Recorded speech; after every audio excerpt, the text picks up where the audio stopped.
Hi friends, దేవోభవ study ఛానల్కి స్వాగతం. 2025కు గాను పద్మవిభూషణ్ అవార్డులు ఎంతమందికి ఇచ్చారు? 7గురికి.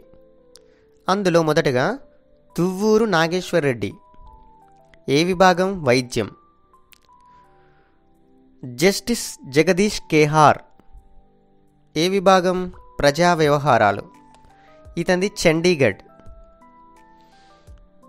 నెక్స్ట్ వచ్చేసి కుముదిని రజనీకాంత్ లాకియా, విభాగం వచ్చేసి కళలు.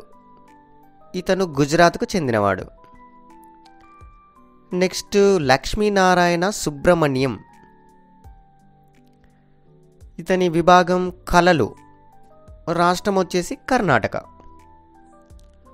నెక్స్ట్ వచ్చేసి ఎంటీవి వాసుదేవన్ నాయర్, ఇతని మరణాంతరం ఇచ్చారు. సాహిత్యం విద్య విభాగం, స్టేట్ వచ్చేసి కేరళ. ఓసాము సుజుకి, ఇది ఇతనికి మరణాంతరమే. ఇతని విభాగం వాణిజ్యం పరిశ్రమలు. ఇతనిది ఎక్కడ? జపాన్.